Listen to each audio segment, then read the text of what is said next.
Assalamualaikum warahmatullahi wabarakatuh. Perkenalkan, nama saya Rahma Sayati.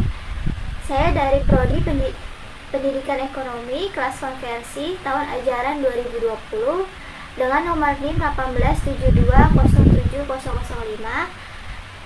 Saya dari Universitas Pancasakti Bekasi, Kampus D. Saya di sini berkesempatan untuk membahas mengenai materi ujian tengah semester saya dengan mata kuliah Ekonomi Syariah dan dosen pengampu saya yaitu Bapak Odik Sumardi LC.MM. Langsung saja saya akan memulai presentasi saya yang dimana sebagai bahan penunjang penilaian ujian tengah semester kali ini.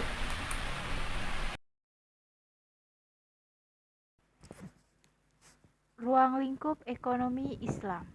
Di sini ekonomi Islam merupakan ilmu yang mempelajari perilaku ekonomi manusia yang berperilaku diatur berdasarkan aturan agama Islam dan didasari dengan tauhid sebagaimana dirangkum dalam rukun iman dan rukun Islam. Namun beberapa ekonomi memberikan penegasan bahwa ruang lingkup dari ekonomi Islam adalah masyarakat muslim atau negara muslim sendiri, yang berarti perilaku ekonomi dari masyarakat atau negara muslim di mana nilai-nilai ajaran Islam dapat diterapkan. Namun, ruang lingkup ekonomi Islam ini tampaknya menjadi administrasi kekurangan sumber-sumber daya manusia dipandang dari konsep etik kesejahteraannya dalam Islam.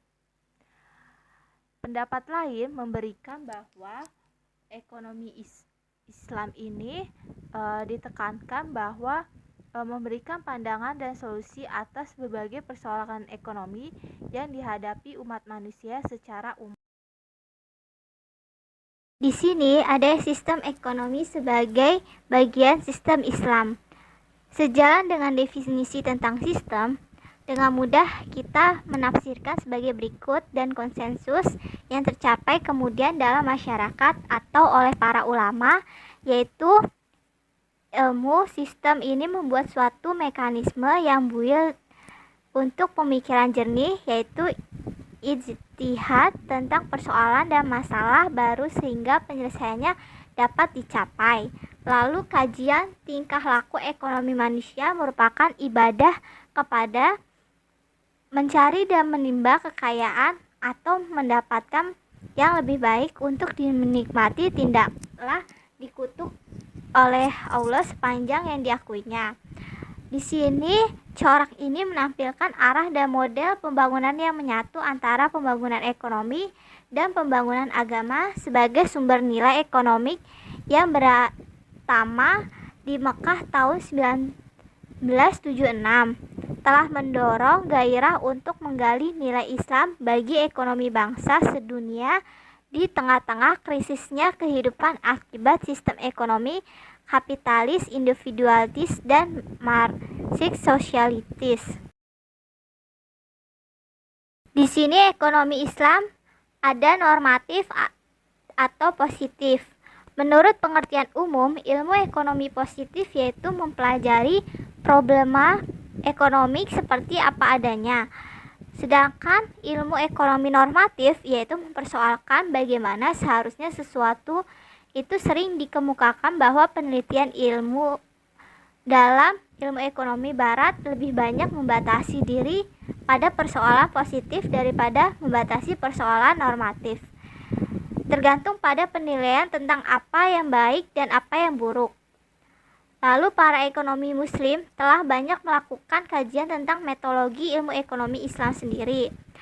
Para positivis mengemukakan bahwa tidak perlu mengembangkan suatu teori ekonomi Islam yang aktual untuk menguji ide terhadap masalah aktualnya. Nah, di sini dikatakan bahwa teori harus menjelaskan fakta sebagaimana adanya. Dengan begitu, mereka tidak dapat tempat untuk teori ekonomi Islam karena ia tidak dapat dijelaskan dan diramalkan oleh realitas sosial ekonomi masyarakatnya Muslim kontemporer yang ada sekarang. Jadi bisa dibilang ujian bagi suatu teori terletak pada kemampuan untuk menjelaskan menerangkan realitasnya. Walaupun sebenarnya dengan menyederhanakan setiap teori menyimpang dari realitasnya. Bagaimana ilmu ekonomi dan sistem ekonomi? Di sini sistem ekonomi sosialis diwakili oleh Rusia dan Eropa Timur serta negara Cina dan Indo-Cina seperti Vietnam dan Kamboja. Dua sistem ekonomi ini dilahirkan, namun dua muara ideologi berbeda sehingga persaingannya pun sangatlah berbeda dalam pembangunan ekonominya. Posisi negara muslim setelah berakhirnya Perang Dunia Kedua menjadi objek tarik-menarik dua kekuatan ideologi tersebut. Disebabkan tidak adanya visi rekonstruksi pembangunan ekonomi yang dimiliki oleh para pemimpin negara muslim sendiri dari sumber Islam orisinil pasca kemerdekaan. Dengan hancurnya komunisme dan sistem ekonomi sosialis pada tahun 90 membuat sistem ekonomi kapitalis disanjung sebagai satu-satunya sistem ekonomi yang sahih. Tetapi sistem ekonomi kapitalis membawa akibat negatif dan lebih buruk karena banyaknya negara miskin bertambah miskin dan negara kaya yang jumlah relatif sedikit semakin bertambah kaya. Jadi menyebabkan timbulnya pemikiran baru tentang sistem ekonomi Islam syariah terutama di kalangan negara-negara muslim atau negara-negara yang mayoritas penduduknya beragama muslim. Kesimpulan yang dapat kita pelajari dari materi kali ini yaitu ekonomi Islam merupakan ilmu yang mempelajari perilaku ekonomi manusia yang perilakunya diatur berdasarkan aturan agama Islam yang didasari dengan tauhid sebagaimana dirangkum dalam rukun iman dan rukun Islam.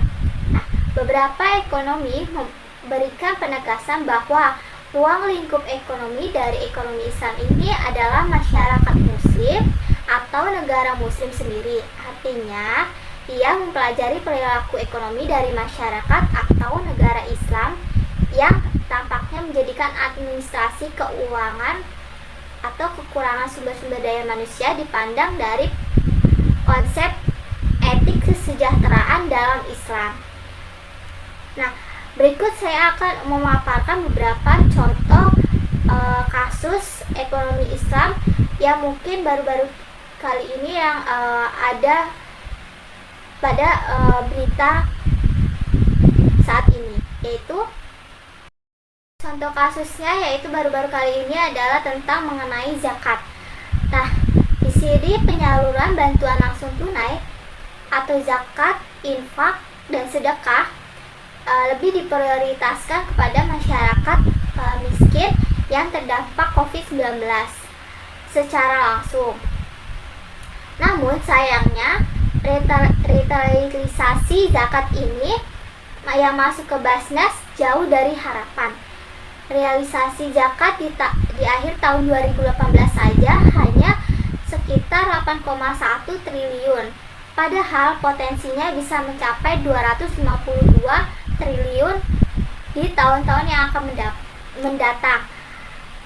Sedangkan pada saat COVID-19 masuk di seluruh dunia, maka sistem perekonomian juga mengalami penurunan. Oleh sebab itu, di sini penguatan kampanye pada dana zakat terus digiatkan. Di antaranya, sebagian menjadi masjid, pusat baitul mal untuk masyarakat sekitar diwajibkan mendaftar atau didaftarkan unit pengumpulan zakatnya di bawah koordinasi organisasi pengelolaan zakat.